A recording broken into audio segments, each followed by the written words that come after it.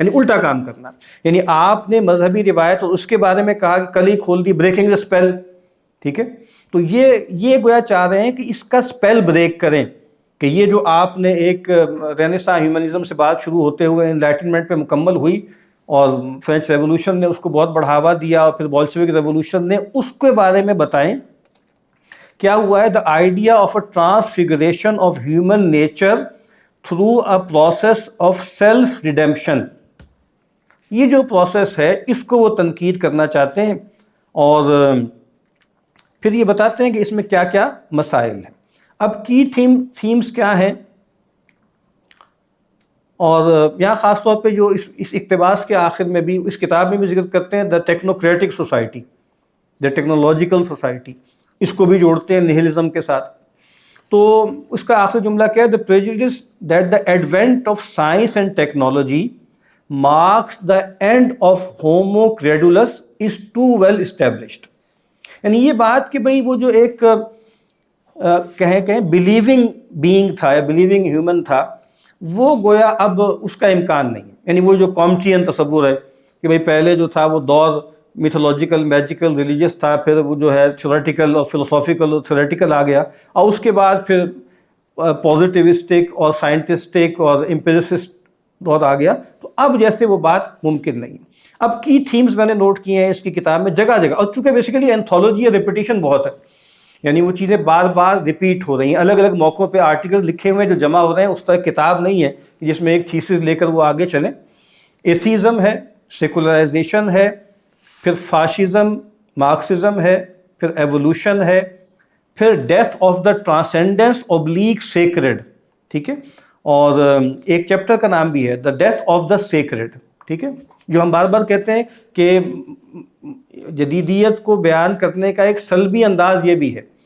The death of transcendence, the death of sacredness, ٹھیک ہے, the death of آپ کہیں کہ ایبسٹریکٹنس, یعنی جو ایبسٹریکشن جو ہے اس کی بھی ایک طرح سے ڈیتھ ہو گئی. اچھا, پھر اس کے بعد اتھارٹی ورسز پاور, یہ بہت خوبصورت, یہ سیکنڈ لاسٹ چیپٹر ہے اس کا, کہ اصل چیز اتھارٹی تھی اور وہ بہت قیمتی چیز تھی, وہ بہت ضروری چیز تھی, وہ بہت ایمبیڈڈ تھی, وہ ویلیو لیڈن تھی. اس کو گرا کر اس کی جگہ کیا لے کر آ گئے, پاور. بہت اہم بات ہے, بہت اہم بات. اور فیملی کی بات کریں گے اور گھر کی بات کریں گے, وہ جو قوامیت کی بات کریں گے, بہت گہری بات, کہ وہ آپ نے اتھارٹی ہٹا دی تو اب کیا ہوا, ہر ریلیشن پاور ریلیشن بن گیا. مارکسزم نے سب سے بڑھ کے یہ کیا, طبقاتی کشمکش نا, یعنی میاں بیوی میں اور جناب مزدور میں اور سرمایہ دار میں اور حاکم میں اور محکوم میں اور استاد میں اور شاگرد میں ایک ڈائلیکٹکس پیدا کر دی. یعنی وہ جو اتھارٹی بیس تھا, جو جینون تھا, ٹھیک ہے, جو آئیڈیاز اور آئیڈیلز پر مبنی تھا, وہ ویلیوز پر مبنی تھا, اس کو آپ ریپلیس کس سے کر دیا, پاور سے کر دیا. بہت اچھی, بہت گہرا اس میں مبحث. پھر ایک اور بہت بات ہے کہ بھائی ورٹیکیلٹی کو ختم کر دیا ہاریزونٹیلٹی کے ساتھ, کوزیلٹی میں بھی, ویلیوز میں بھی. یعنی کوزیلٹی بھی کیا تھی, وہ ورٹیکل ختم کر دی, ہاریزونٹل کر دی, ٹھیک ہے. ایفیشینٹ کاز اور جناب جو ہے فائنل کاز اس کو ختم کر دیا, میٹیریل اور فارمل رہ گئی. اور پھر جو ہے ویلیوز بھی, یعنی ویلیوز اب سماج طے کرے گا اور ریاست طے کرے گی, ٹھیک ہے. یعنی اب یہ دو فیکٹر کی ہاریزونٹل ہے, یہ انسان سے ماورا نہیں ہے. یعنی اصل مسئلہ کیا ہے, بیونڈنس, جو بیونڈنس ہے اس کا انکار کریں گے وہ جگہ جگہ. پھر اس کے بعد اس میں جو میں نے عرض کیا ہے نا کہ اب اس کا جو ایک لحاظ سے ہم دیکھیں, اس کا جو سیکنڈ لاسٹ جو اپینڈکس ہے وہ کیا ہے, notes on secularization and religious thought. یہاں بھی ایک بہت اہم کوٹیشن ہے سیکولرائزیشن کے حوالے سے. کہتے ہیں secularization is meaningful if it is used in reference to Marxism, considered in its original the Hegelian left's critique of religion, which concluded in Marxism, and in its only faithful historical consequence, namely Leninism. یعنی یہ جو لوگوں کا خیال ہے کہ لیننزم جو ہے وہ ایک باسٹرڈ چائلڈ ہے مارکسزم کا, تو یہ اس کا رد کرتا ہے, کہتا نہیں, لیننزم ٹھیک جگہ پہ کھڑا ہوا ہے اور اسی کا صحیح وارث ہے. جو مارکس نے جو کچھ کہا تھا وہ صحیح طور پہ لینن نے آ کے ایکچولائز کیا.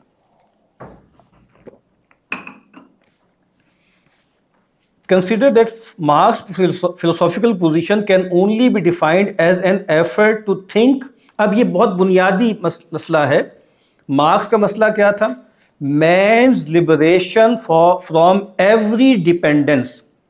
یہ بتا رہے ہیں مارکس کا بنیادی کلمہ کیا ہے؟ Means liberation from every dependence. اسی سے وہ یوٹوپیا وجود میں آئے گا. اب آپ دیکھ لیجیے کس طریقے سے کانٹ کے واٹ از انلائٹنمنٹ سے جڑا ہوا ہے. ٹھیک ہے نا، کہ وہ جو سیلف امپوزڈ ٹیوٹیلیج اور اممیچورٹی تھی اور آٹونومس بینگ آپ کو بننا ہے. ٹھیک ہے، تو کہا کہ مارکس کا بھی سب سے بڑا کام کیا ہے کہ انسان کو ہر طرح کی ڈپینڈنس سے آزاد کرنا. First of all from God, image of the Lord, and it is undeniable that Marx pushed this position, which was shared by much of 19th century philosophy, in as much as it came after the French Revolution and interpreted it further than anybody else, going from, اب ایک اور لفظ آتا ہے immanentism. ٹرانسینڈنٹلزم کی جگہ کیا آ گیا؟ immanentalism. یعنی وہ چارلس ٹیلر کی کتاب 2007 میں آئی تھی، اس میں یہی کہا تھا نا کہ دا ایمیننٹ فریم، جو مڈرنٹی کا پیداوار کیا ایمیننٹ فریم، تو یہ کہا یہ بہت اہم، یہ چیز جو ہے وہ آ گئی. Going from immanentism to materialism and atheism. اب ایک لکیر ہے، ٹرانسینڈنس کا انکار کریں گے، ایمیننٹزم آئے گا، اس کے نتیجے میں مٹیریلزم کو آپ، یعنی آپ کو پتہ ہے مارکس میٹافزیشین تھا نا ایک خاص معنوں میں، اور اس کے نزدیک آخری میٹافزیکل اینٹیٹی کیا تھی؟ جو میٹر تھا. یعنی اس کا میٹر جو داس کیپیٹال والا میٹر ہے وہ میٹر نہیں ہے جس کو ہم سمجھتے ہیں، وہ گویا ایک آپ سمجھ لیں کہ ایک فلسفیانہ پوزیشن ہے اس کی. اسی لیے یعنی یہ تو ہو سکتا ہے کہ سوشلسٹ یا کمیونسٹ بھی اپنے آپ کو کہنے والے وہ کرسچن ہو سکیں یا بدھسٹ ہو سکیں یا مثال کے طور پہ مسلمان ہو سکیں، جی ہو سکیں. مارکسسٹ مسلم یہ آکسیمورون ہے. یعنی اگر اس کو پتہ ہے کہ مارکس کیا کہتا ہے، مارکس کی جو فلسفی کیا ہے، اس کی آئیڈیالوجی کیا ہے، تو لوگ تو اصل میں کمیونسٹ مینیفیسٹو جو ہے بغل میں گھومتے رہتے ہیں، اس کو پڑھتے رہتے ہیں، اور وہ اس کا اپیل بہت اچھی ہے، مورل ہے نا. ٹھیک ہے، جیسے جو ہمارے ہاں باچا خان کے ہاں تھی، جو ہمارے ہاں مثال کے طور پہ حسرت موہانی کے ہاں تھی، جو ہمارے ہاں کسی درجے میں مولانا عبید اللہ سندھی علیہ رحمہ کے ہاں تھی، تو وہ تو اچھی چیز لگتی ہے نا کہ دا ریچڈ آف دا ارتھ ہے، جو مظلوم ہیں، ان کی بات بھی میں نے بھی ذکر کیا، ہمارے علی جان صاحب کا پوڈ کاسٹ تھا. تو بھائی ہم تو بس چاہتے ہیں کہ مظلوموں کا ساتھ دیں، اور ہم نے طے کر لیا کہ بھئی ہم نے مذہب کو نہیں چھیڑنا، اور ہم نے جو ہے وہ وطن کے بارے میں کوئی نیگیٹو بات نہیں کرنی وغیرہ وغیرہ وغیرہ. یہ اچھی بات ہے، اسٹریٹجی ہے. لیکن جو آدمی مارکسزم کو جانتا ہے اس کو یہ بات معلوم ہونی چاہیے کہ وہ ایمیننٹزم، مٹیریلزم اینڈ دین ایتھیزم، یہ بالکل سیدھی لائن ہے. جیسے ہمارا یہ دعویٰ ہے کہ اگر کوئی شخص واقعتاً فیمنزم کو سمجھتا ہے، جانتا ہے، تو وہ تھیسٹ نہیں ہو سکتا، وہ لازماً خدا کو چھوڑ دے گا. تو اسی طریقے سے کوئی لبرل ہو، کوئی سیکولرسٹ کہے اپنے آپ کو، اور اسی طرح کوئی اپنے آپ کو مارکسسٹ کہے، کمیونسٹ کی ہم بات نہیں کر رہے، تو وہ ممکن نہیں ہے کہ وہ کسی بھی جو ہے وہ ٹرانسینڈنٹل سیکریڈ آرڈر کو سبسکرائب کر سکتا ہو، واللہ اعلم. اب وہ کہتے ہیں کہ بھئی یہ جو ایک تصور ہے نا کہ ہمیں ہر طرح کی ڈپینڈنس کو جو ہے وہ ختم کرنا ہے، اور اب وہ کہتے ہیں کہ ہوا کیا ہے، faith change from faith in the beyond to faith in the future. یہ ہے بنیادی بات. بیونڈ تو اب کوئی بھی نہیں نا، اب فیوچر. اب اسی لیے دیکھیں بار بار یوٹوپیا کا ذکر کریں گے، تو اسی لیے دیکھیں جو سچے لوگ ہوتے ہیں وہ اس کو چھپا نہیں پاتے، جو مضبوط لوگ ہوتے ہیں. ڈاکٹر لال خان کا ایک کلپ میں نے پچھلے دنوں دیکھا، تو ان سے کسی نے پوچھا کہ بھائی آپ کے بارے میں مشہور ہے یا کمیونسٹ ہے، وہ خدا کو مانتے نہیں مانتے، مذہب کے بارے میں کہتے ہیں دیکھیں اس کو چھوڑیں، یہ ہمارا ایشو نہیں ہے. ہم اصل میں یہ کہتے ہیں کہ جو جنت آپ کو وہاں پہ بنانی تھی وہ اصل میں آپ کو زمین پہ بنانی ہے. صاف انہوں نے کہہ دیا نا کہ وہ کوئی جنت جو آپ کا خیال ہے وہ وہمی تصور ہے، وہ خیال ہے. ہمیں دنیا میں جنت کو بنانا ہے، دنیا میں ہمیں کلاس لیس اور پھر الٹیمیٹلی اسٹیٹ لیس سوسائٹی کریٹ کرنی ہے. ٹھیک ہے، اور وہ آپ کنگڈم، جگہ جگہ ایک تذکرہ کرتے ہیں ایکسپریشن کا، یہ دل نوچے کہ کنگڈم آف نیسیسٹی سے نکل کے کنگڈم آف فریڈم میں جانا ہے. یہ بہت اہم بات، یہ تمام مڈرنٹی میں آپ کو نظر آئے گی. بھئی یہ کیا بات ہوگی؟ یعنی اصل میں تو پروجیکٹ تو یہ تھا نا کہ بھائی یہ جو اتھارٹی اور ٹریڈیشن ہے یہ تو سنگل ڈالتی ہے، یہ تو ہمیں نیسیسٹی کے ریئل میں رکھتی ہے، ہمیں فریڈم میں جانا ہے. لیکن یہ کتاب بتا رہی ہے کہ جتنی سنگلیں اس نے ڈالی ہیں، کہ کیا ہے کہ ظاہر میں تو آزادی ہے، باطن میں گرفتاری. تو یہ کتاب بالکل واضح کر رہی ہے کہ آپ یہی تو کہہ رہے ہیں کرائسس آف ماڈرنٹی، نکلے تھے آپ کنگڈم آف فریڈم قائم کرنے کے لیے، نیسیسٹی کے ریالم سے نکلنے کے لیے.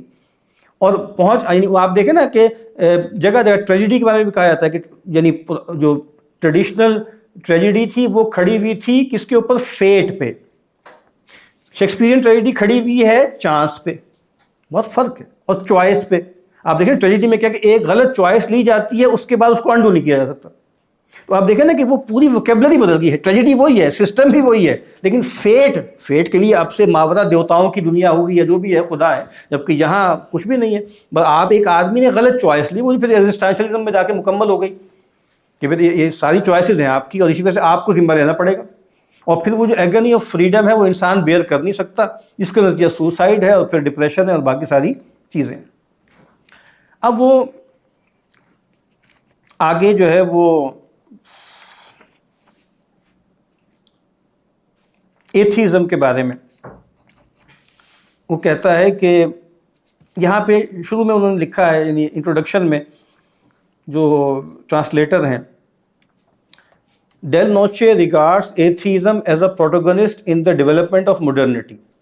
یعنی ایک خیال تو یہ ہے نا کہ ایتھیزم جو ہے وہ ایکسیڈنٹل پروڈکٹ ہے مڈرنٹی کی.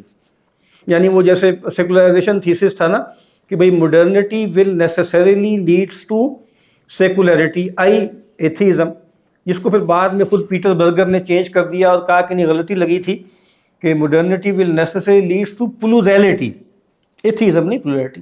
لیکن وہ کہتے ہیں کہ نہیں, ان صاحب کا خیال یہ ہے کہ بھائی وہ اس کے اندر دخیل ہے, اور which appears at the end of every major cycle of European thought.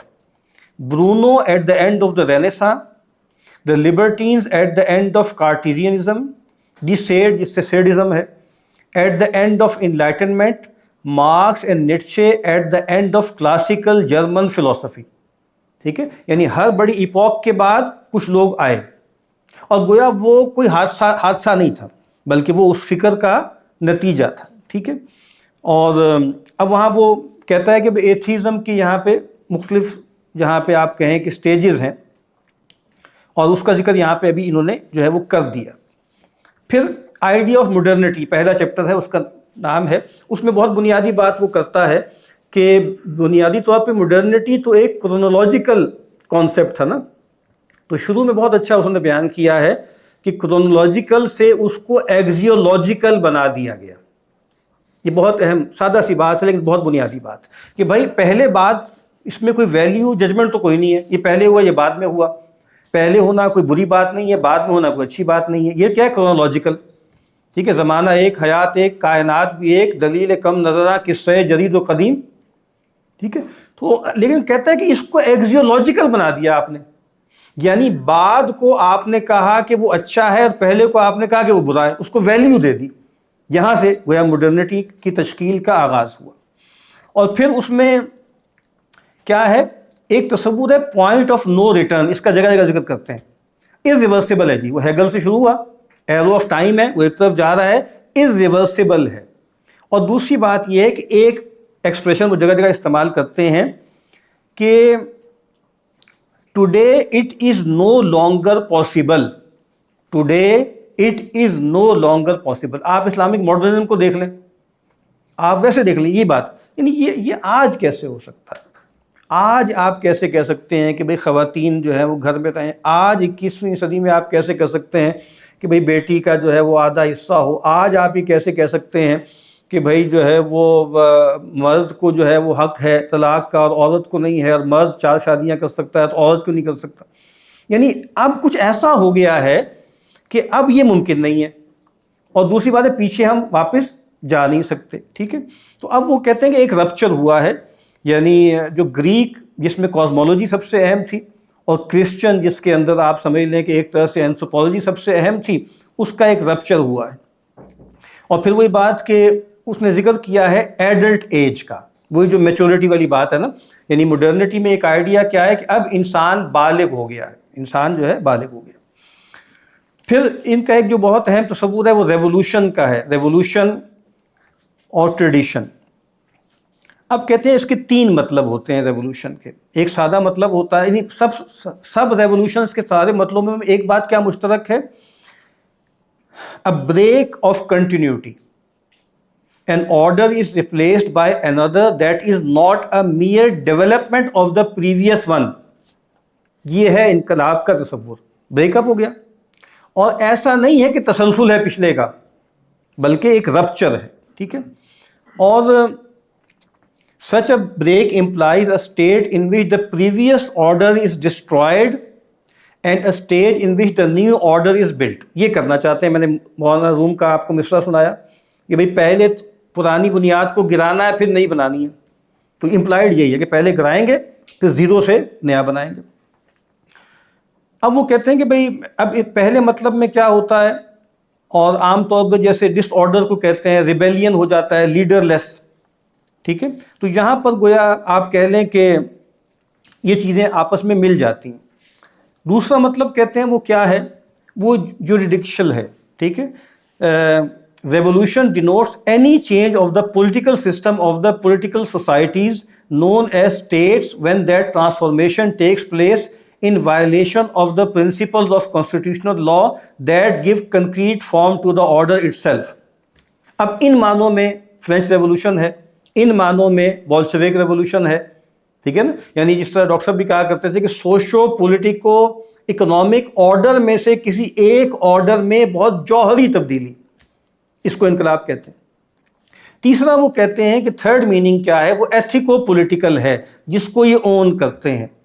اور وہ شاید ٹرم اٹیلین ہے, سورگیمنٹو, یعنی آپ کہیں کہ رائزنگ یا awakening, rising of a new order as an inseparably moral and political reality which cannot be explained as a simple evolution of what existed before. اب یہ وہ چیز ہے جس کو وہ چاہتا ہے کہ بھئی یہ اصل میں وہ چیز ہے جو ہم چاہتے ہیں. یعنی مثال کے طور پر جن معنوں میں ہم مکمل انقلاب کی بات کرتے ہیں, اور اسلامی انقلاب کا بھی ذکر ہوتا ہے اور رسول اللہ صلی اللہ علیہ وسلم کے حوالے سے بھی ذکر ہوتا ہے, اصل میں دیکھیے وہ انقلاب اپنے جدید معنی میں کبھی بھی نہیں آتا, کیونکہ یعنی وہ انقلاب نہ فرد میں آ سکتا ہے نہ اجتماع میں آ سکتا ہے, کیونکہ اس کے لیے یا تو آپ اوریجنل سن وغیرہ کو مانیں. ٹھیک ہے نا. آدمی کرپٹ تھا, اس کو بالکل منقلب کرنا ہے, میٹامورفوسس. ہم تو ہر آدمی کو مانتے ہیں کہ اس کے اندر خیر ہے, اس کو فطرت میں پیدا کیا گیا. تو وہاں بھی دیکھیے اصل میں انقلاب کیا ہے, ریسٹوریشن ہے نا. یعنی وہ جو آپ کو نور فطرت دیا گیا ہے اس کی حفاظت کرنی ہے. ٹھیک ہے, اس کو ٹھیک کرنا ہے. اس طرح ویسے بھی میں نے عرض کیا تھا, حضرت تھانوی کا بھی ذکر کر چکا ہوں, اصلاح انقلاب امت. انقلاب ہے خرابی کے لیے ہو گیا ہے. ٹھیک ہے. تو اللہ تعالیٰ کسی قوم میں کہا ہے نا کہ جو ان اللہ لا یغیر ما بقوم حتی یغیروا ما بانفسہم, اس کا مطلب بھی یہی ہے کہ جو خیر اللہ نے دی تھی وہ لیتے نہیں ہیں واپس جب تک کہ وہ اپنے آپ کو کرپٹ کر لیں. اسی طرح اجتماع میں دیکھ لیں, رسول اللہ صلی اللہ علیہ وسلم نے توحید اور سب کچھ کیا, لیکن کیا وہاں کوئی زیرو سے بات شروع کی؟ زیرو سے بات نہیں شروع کی.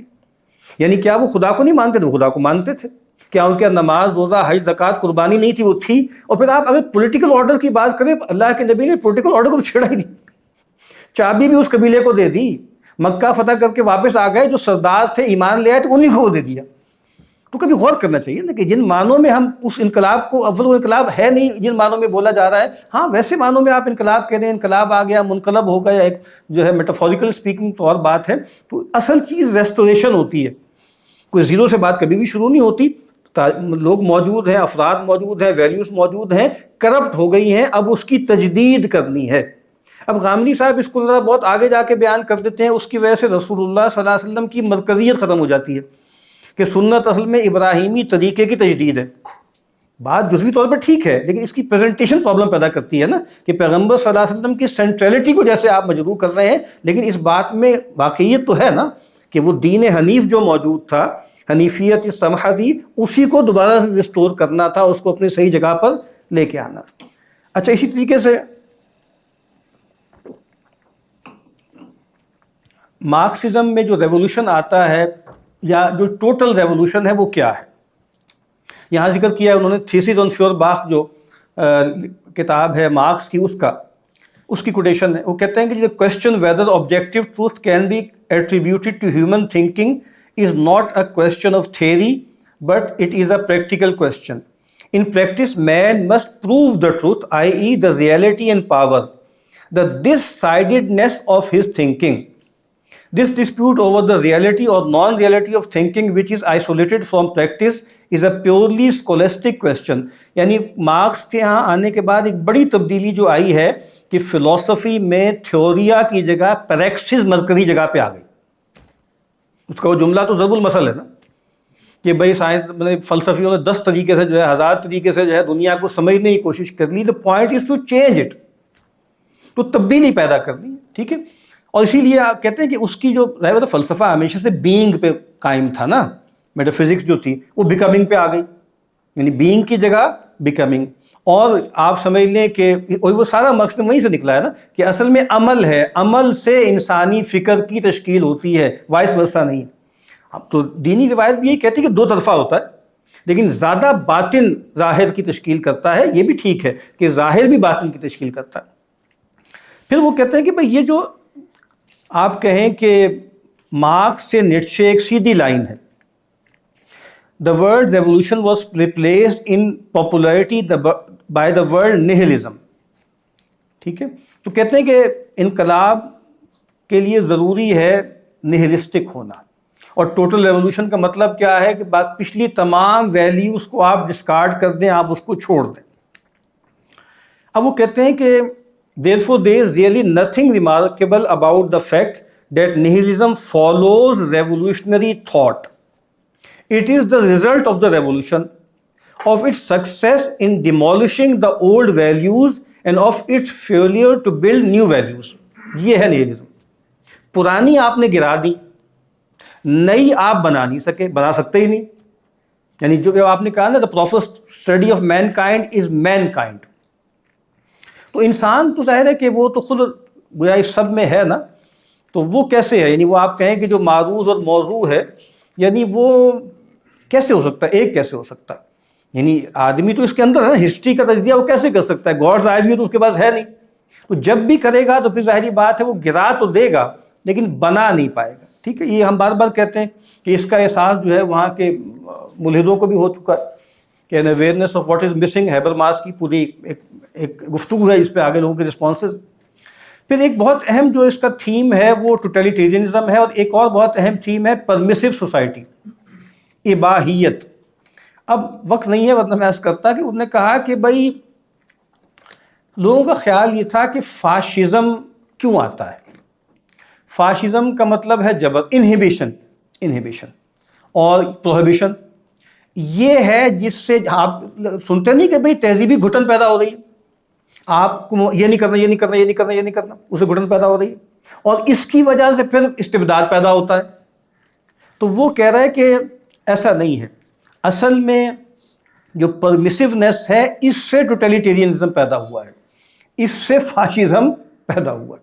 یعنی جب آپ نے ہر قسم کے سیکرڈ آرڈر کا انکار کر دیا تو اس کے بعد پرمیسو سوسائٹی بنی ہے. اور ان کا تو خیال یہ ہے کہ بنیادی طور پر دیکارت سے شروع کیا جاتا ہے ہسٹری آف ماڈرن فلسفی کو, اور دیکارت سے نیٹشے تک آتے ہیں. اس نے کہا کہ نہیں, ایک اور پاتھ بھی ساتھ ساتھ چل رہا تھا, اس کو آپ نے چھپا دیا, اس کو آپ نے کنسیل کیا. اس نے کہا کہ وہ دیکارت ٹو روزمینی ایک تھنکر ہے, اور تھرو پاسکل کا ایک اور ٹریڈیشن بھی ساتھ ساتھ چل رہی تھی نا, وہ کارٹیزین ہی تھی لیکن وہ نہلزم پر منتج نہیں ہوئی. اس کا سبب کیا ہے کہ وہ ٹریڈیشن سے جڑی رہی. اور جس طرح ہم بار بار یہ عرض کرتے ہیں کہ جتنی بھی مذہبی روایتیں ہوں گی, جب بھی وہ کسی فلسفے کے ساتھ متعلق ہوں گی, وہ لازماً پلیٹونزم ہوگا. اور اسی لیے بہت سے لوگوں نے یہ بات کہی ہے, کتاب بھی اسی نام سے, کہ پلیٹونزم اینڈ نیچرلزم. بس اب فلسفیانہ پوائنٹ آف ویو سے اگر آپ پلیٹونزم پہ نہیں کھڑے ہوں گے تو آپ لازماً نیچرلزم, آئی پازیٹیوزم, آئی سائنٹزم پہ جا کے رکیں گے. اس کے سوا آپ کا کوئی علاج نہیں ہے. ٹھیک ہے, تو اسی لیے آپ جو کہا جاتا ہے نا کہ ہمارے یہاں حضرت شاہ صاحب کے یہاں بھی عالم امثال ہے, اور لوگوں کے یہاں بھی ہے. اس کا سبب یہ ہے, یہ پرانے جو ہے فلسفیوں کے یہاں آپ کو ملتا ہے, تو اس کا سبب یہی ہے کہ وہ فلسفہ وہ ہے کہ جو قریب تر ہے وحی کی روایت سے. ٹھیک ہے, پھر انہوں نے تذکرہ کیا اس میں ولیم رائخ کا, اور تذکرہ کیا ہے اس میں ان کی سیکشل ریولوشن کتاب ہے. انہوں نے کہا کہ یہ ہے اصل میں پرمیسو سوسائٹی کا بانی. اور اس نے کہا کہ بھئی اس نے جو ڈائلیکٹکس تھی نا اس کو چینج کر دیا. انہوں نے کہا کہ بھئی آپ نے سارا زور لگایا تھا فائنینس پہ اور اکنامک پروڈکشن پہ اور ان چیزوں پہ. اس نے کہا کہ نہیں، اصل جو مسئلہ ہے وہ ریپریشن ہے، وہ سپریشن ہے سیکشول ارج کی. تو اب آپ اس کو اوپن کریں. اس لیے آپ دیکھتے ہیں نا کہ آج جو ماڈرن لیفٹ ہے وہ کلچر ہے، وہ کون سا ہے؟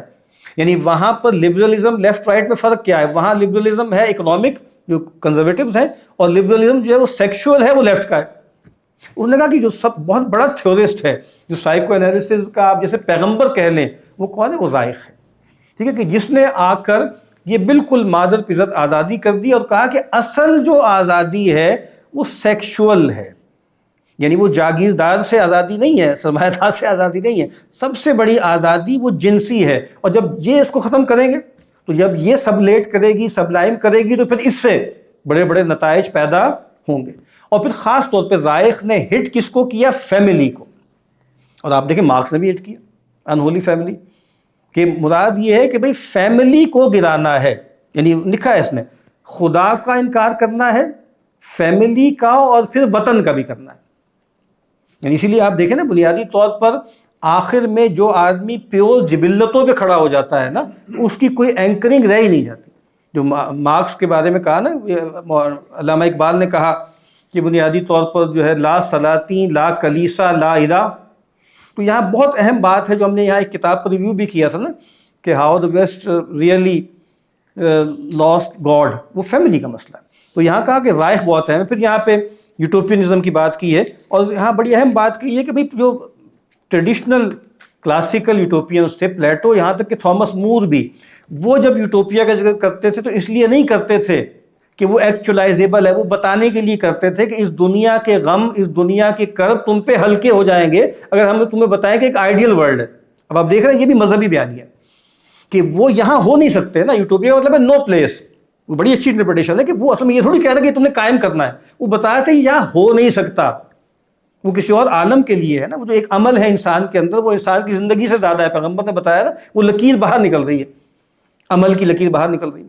تو کہا لیکن کہا اس کے بعد یہ جو سینٹ سائمن کے ذریعے اور پھر مارکس کے ذریعے یوٹوپیا آیا ہے، اس میں انہوں نے کہا ہے کہ وہ یہیں پر ایکچولائز کرنا ہے. اور جب ایکچولائز کرنا ہے اس کے لیے ٹوٹل ریولوشن کی ضرورت ہے. اس ٹوٹل ریولوشن کی ضرورت ہے تمام ویلیوز کا انکار. اسی لیے وہ جب جکسٹپوز کرتے ہیں ٹریڈیشن اور ماڈرنٹی کو، تو کہتے ہیں بھائی یہ نہیں ہے بات کہ بھائی آپ کہیں کہ روایت کا مطلب یہ ہے کہ بھائی جس کا کوئی شجرہ ہو. بھائی شجرہ تو اب ماڈرنٹی کا بھی ہے، ہر چیز کا ہے. کہا اصل میں ٹریڈیشن میں کیا چیز ہے؟ وہ ویلیو سینٹرڈ ہے. اور ویلیو کا مطلب ہے کہ وہ ویلیوز ٹرانسینڈنٹل ہیں، یعنی وہ ویلیوز کے جو انسانوں کی تخلیق کردہ ہوں، چاہے انفرادی یا اجتماعی، وہ ویلیوز یا ورچوز نہیں بن سکتی. تو یہ بھی بہت اہم. اور پھر وائلنس کا ذکر کیا انہوں نے کہ وائلنس جو ہے وہ پوری. اب یہاں میں ایک کوٹیشن پڑھنا چاہتا ہوں. کہتے ہیں کہ ریولوشن نے کیا کیا ہے؟ انوبلمنٹ آف وائلنس. دیکھیں وائلنس ہمیشہ سے رہا ہے، لوگوں نے ہمیشہ یہ سب کیا ہے، لیکن پہلی مرتبہ اس کی انوبلمنٹ ہوئی ہے، اس کو میگنیفائی کیا گیا ہے، اس کو جسٹیفائی کیا گیا ہے. ٹھیک ہے، کہ of revolution as a transition from kingdom of necessity to the kingdom of freedom. اب چونکہ یہ آپ کو شفٹ لینا ہے نا، اس کے لیے قربانی تو دینی پڑے گی، چاہے لاکھوں لوگوں کو گلٹن کے نیچے سے گزارنا پڑے، ہزاروں لوگوں کو تحت ایک کرنا پڑے، تو آپ کر لیں. ٹھیک ہے، پھر اس کے بعد وہ یہاں تذکرہ کرتا ہے، ایرک فرام کا بھی ذکر کیا ہے اس نے، ہیونگ موڈ کا، مارکیٹنگ کریکٹر کا، اور پھر نہلزم آف ہیونگ. یہ میں پڑھنا چاہتا ہوں، بہت اچھا جملہ ہے. According to from in the second half of our century the authoritarian obsessive hoarding character which appeared for the first time in the 16th century was replaced by what he calls marketing character. marketing character. اور کہتے ہیں کہ اس میں کیا ہوتا ہے؟ experience of oneself as a commodity and of one's value not as value of use but as value of exchange. یہاں اشتہار لگے ہوتے ہیں، یہاں سکین پر نا بہت بڑا اشتہار لگا رہا ہے سالوں تک کہ بھئی اپنے آپ کو سیلیبل بناؤ، اپنے آپ کو کموڈٹی بناؤ. یعنی یہ جو ہیونگ اور بینگ کی بائنری ہے جو ایرک فرام کے ہاں ملتی ہے، بہت زبردست ہے. وہ دو موڈز ہیں جینے کے، اور اس وقت ساری موٹیویشنل سپیکنگ اور سارا جو سکسیس لٹریچر اسی پہ کھڑا ہوا ہے، یعنی ہیونگ موڈ کے اوپر ہے. اور قرآن و حدیث بھی اور صوفیانہ لٹریچر کو بھی اس ہیونگ موڈ کے لیے انسٹرومنٹلائز کیا جا رہا ہے. تو بال کہتے ہیں کہ اس سے کیا ہوتا ہے، پرسنالٹی مارکیٹ میں آپ اپنے آپ کو بیچتے ہیں، اور اس کا نتیجہ کیا نکلتا ہے کہ ہائیسٹ ڈگری آف ریفیکیشن ہو جاتی ہے۔ ریفیکیشن کا مطلب کیا ہے؟ تھنگیفیکیشن، آدمی شے بن جاتا ہے۔ The reduction of people to objects becomes universal, یہ یہاں پر جو ہے بن چکا ہے۔ اور پھر بہت جگہ جگہ انہوں نے بات کی ہے کہ بھائی پہلے ہوتا تھا کہ آئیڈیا آف ویل بینگ، یعنی پہلے کیا تھا؟ Idea of common will, common آپ کہیں کہ کامن گڈ کا تصور تھا، کامن سینس کا تصور تھا، تو کہا کہ اس کو ریپلیس کر دیا ہے idea of the well being. Well being کو اتنا اہم دیتے ہیں، کامن گڈ تھا، کچھ اقدار تھیں، اب یہ ہے کہ نہیں ویل بینگ، اور پھر انسان جیسے اچھا ہو جائے، اور پھر وہ جو کتاب بھی ہے اس کی کہ the closing of the American mind, کہ بھائی جو آپ پھر ایجوکیشن کا بھی ذکر کرتا ہے جگہ جگہ کہ ایجوکیشن بھی بنیادی طور پر اسی کی انسٹرومنٹ ہے، آپ کی یونیورسٹی بھی اسی کی انسٹرومنٹ، کہ پھر وہ اس طرح کا ایک انسان جو ہے وہ پیدا کر رہی ہیں۔ پھر وہ کہتے ہیں کہ 3 طرح کے وائلنس ہیں جو جدید دور میں پیدا ہوئے ہیں: violence against nature, against others and against one self. یہ ہو رہا ہے اس وقت، یعنی وہ جو بنگ چولہان کہتا ہے نا کہ اب تو ایلو ایکسپلائٹیشن نہیں ہے، اب آٹو ایکسپلائٹیشن، آدمی اپنے آپ کو تعذیب دے رہا ہے، 18 گھنٹے جو ہے اسکرین کے سامنے بیٹھا ہوا ہے، پیسے کما رہا ہے، جو کچھ بھی کر رہا ہے۔ تو گویا کہ اب اسی لیے وہ کہتا ہے نا کہ اب تو خیر انقلاب آ ہی نہیں سکتا، کیونکہ انقلاب کے لیے ایک بائنری درکار ہوتی ہے سلیو ماسٹر کی، وہ ختم ہو گئی ہے۔ اب آدمی خود ہی سلیو ہے، خود ہی ماسٹر ہے، اپنے آپ کو خود ہی وہ ایکسپلائٹ جو ہے وہ کر رہا ہے۔ پھر وہ بتاتا ہے کہ جو نیو ٹوٹلیٹیرنزم ہے، جو ٹیکنوکریٹک پرمیسو سوسائٹی سے پیدا ہوتا ہے، اس میں اور نئے میں پرانے میں کیا فرق ہے؟ پرانا جو ٹوٹلیٹیرنزم تھا اس میں وہ وائلنس کے ذریعے ہوتا تھا، اس کے پلیئرز ویزیبل ہوتے تھے۔ اب کیا ہے؟ وہ مینجمنٹ کے ذریعے ہوتا ہے، اور ہیومن ڈیزائرز ان کو مینیپولیٹ کیا جاتا ہے۔ پہلے کیا تھا؟ جو ٹوٹلیٹیرنزم تھا یہ سیکریفائس جو ہے وہ آپ سے ڈیمانڈ کرتا ہے، اس کے پیچھے میتھیکل تصورات ہوتے ہیں، اور کہتے ہیں کہ یہ تمام متس کا انکار کرتا ہے، اور ایبسولوٹ پریگمیٹزم ویل بینگ اور کنزمپشن پہ کھڑا ہوا ہے۔ اور پھر وہی بات کہ وہ ویزیبل ہوتا ہے، اس میں ڈکٹیٹرز نظر آتے ہیں، اس میں پریڈز ہو رہی ہیں، پاور ہو رہا ہے۔ کہتے ہیں وہ انویزیبل ہے اور بیوروکریٹک ہے، یعنی وہی ٹیکنیک، ٹھیک ہے، وہی جو ہے جگہ پر آ چکی ہے۔ پھر اس کے بعد وہ کہتے ہیں کہ ایک بڑا اہم اس کا تصور ہے: scientism, eroticism and theology of secularization are just aspects of one and the same reality. ٹھیک ہے، جگہ جگہ وہ ڈیسیڈ کا ذکر کرتا ہے، اور کہتا ہے کہ بھئی اس میں جو لکھا ہے نا کہ his heroine Juliet rejected all idols except science. ٹھیک ہے، تو اب جو سب سے بڑا بت کیا ہے؟ وہ سائنس کا بت ہے، یعنی فرینچ ریولوشن میں تو ریزن کا بت تھا نا، لیکن ریزن تو ایک ایبسٹریکٹ سی چیز ہے، تو اس کے بعد سائنس، اور اب سائنس کے بعد کیا ہے؟ وہ ٹیکنالوجی۔ اسی لیے پیور سائنس تو اب ہے کوئی نہیں، اب ٹیکنو سائنس ہے۔ آج بھی ہم جو بالکل میسمرائز ہو رہے ہیں وہ ٹیکنالوجی سے ہو رہے ہیں نا، ان کی آثار سے ہو رہے ہیں۔ ٹھیک ہے، پھر سر ریئلزم کا ذکر کرتا ہے، اس کا ٹائم نہیں ہے۔ اب آخری بات چونکہ وقت کم ہے، اتھارٹی ورسز پاور، یہ میں اس کا اقتباس پڑھنا چاہتا ہوں۔ The eclipse of the idea of authority is one of the essential characteristics of today's world. The disappearance of the idea of the father, or on the description of its manifestation, crisis of the family, of education and of the church. اب وہ کہتے ہیں یہ جو پیدا ہوا ہے یہیں سے پیدا ہوا ہے کہ آپ نے اتھارٹی کو ڈیفیم کیا، ڈیمونائز کیا۔ بھئی باپ کی بات کیوں مانے، مولوی کی بات کیوں مانے، استاد کی بات کیوں مانے، ٹھیک ہے، اور پھر اسی طریقے سے جو ہے وہ شوہر کی بات کیوں مانے، حاکم کی بات کیوں مانے۔ تو وہ جو ہنا آرنڈ نے بھی کہا ہے نا کہ بنیادی طور پہ ریوولٹ اگینسٹ اتھارٹی ایک کرائسس آف اتھارٹی ہے، تو کہا وہ یہاں پیدا ہو گیا۔ اور پھر اس میں بہت اچھا وہ کہتے ہیں کہ یہ جو اتھارٹی کے لفظ ہے نا، اس کے جینیالوجی کہاں سے نکلتی ہے؟ وہ اوگرے کا مطلب ہوتا ہے to make grow, shared etymological origin اس میں کیا ہے؟ آگسٹس، ہی ہو میکس گرو، اسی سے آگسٹین ہے۔ پھر auxilium, help provided by a higher power. Augurium also a word of religious origin, اب وہ made to obtain divine cooperation in growth. اب یہاں دیکھیں لفظ کیا ہے؟ ربوبیت، اگر ہم اس کو کہیں تو کیا ہے؟ یہ ربوبیت ہے نا۔ تو اب والدین کے لیے بھی لفظ استعمال ہوا کہ نہیں ہوا؟ رب ارحمہما کما ربیانی صغیرہ. تو کہتے ہیں اتھارٹی کے اندر ربوبیت کا تصور ہے نا. یعنی آپ دیکھتے ہیں کس طرح کے اقوال ہیں کہ بھائی تمہارا استاد تمہارے جو ہے جو اصل باپ ہے اس سے برتر ہے، کیونکہ وہ تمہاری ربوبیت کر رہا ہے، مادی وہ کر رہا ہے اخلاقی روحانی. آپ دیکھ نہیں رہے. تو یہ بتانا چاہ رہے کہ اصل میں اتھارٹی پازیٹیو چیز تھی، گروتھ کے لیے تھی، لیکن اس کو آپ نے ڈیمونائز کر کے پاور ریلیشنز میں چیزوں کو ڈال دیا. اور پھر ایک بہت خوبصورت جملہ ہے، مین's freedom as power of attention and not of creation consists in his capacity to subordinate himself to this higher principle of liberation and be freed from the pressures from below. اس وقت تو پریشر فرام بلو ہے نا، pressure from ابو تو اللہ تو مشفق ہے نا، اللہ تو رب ہے، وہ تو رحیم ہے. جبکہ آپ جب بندوں کے حوالے کریں گے اپنے آپ کو، اسٹیٹ کو گاڈ بنائیں گے، وہ آپ کے ساتھ کیا کرے گا. اور بہت خوبصورت میں پڑھ رہا ہوں، پاور آف اٹینشن ہے انسان میں، ناٹ آف کریشن. بہت زبردست بات ہے. انسان کا کام تذکیر ہے، تخلیق نہیں. سبحان اللہ. یعنی آدمی کو وجہ آتا ہے جملہ پڑھ کے. یعنی انسان کا کام، انسان خالق تھوڑی ہے. آپ دیکھتے ہیں نا مصوروں کے بارے میں جو کہا کہ بھئی تمہارا خیال ہے کہ تم خلق کر سکتے تو بناؤ، پھر روح ڈال کے دکھاؤ اس میں. یہی تو پرومیتھیس متھ ہے ساری، ہم خدا ہیں، ہم خالق ہیں. تو یہ بات کہ انسان کو اٹینشن دی گئی ہے، وہ تذکیر، دیکھو غور کرو، اس کائنات کو دیکھو، اس تخلیق سے وابستہ ہو، اس کو نشانی بناؤ. جبکہ آپ دیکھیے یہی پھر آپ نے کہا کہ ہم خالق ہیں، ہم نے ان کو ایکسپلائٹ کرنا ہے. اس سے پھر پوری جدید دنیا جو ہے وہ پیدا ہوئی. میں نے اکبر کے 2 اشعار یہاں لکھے تھے. سبحان اللہ. کہتے ہیں کیا شان تیرے جمال میں ہے، ہر وقت زمانہ حال میں ہے. اس کا مطلب روحانی ہے. اور دوسرا وہ لفظ ہے کہ عالم فطرت پہ ہے میری نظر بھی اے حکیم. حکیم فلسفی کو بھی کہتے ہیں، سائنسدان کو بھی کہتے ہیں، یہاں مراد سائنسدان ہے. عالم فطرت پہ ہے میری نظر بھی اے حکیم، فرق یہ ہے تجھ کو عقل آئی مجھے حال آ گیا.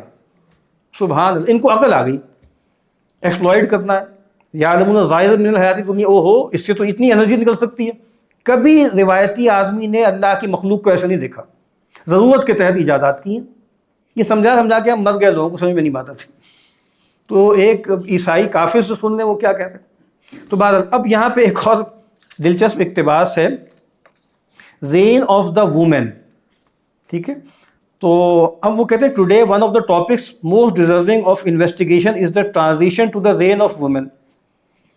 اب وہاں ایک اور آدمی کا کوٹیشن نکل کرتا ہے، when a society starts pursuing an effeminate ideal through its books and its law, women themselves and men gradually abandon the leading elites, the social classes that produce those books and those laws, and take refuge among the common people.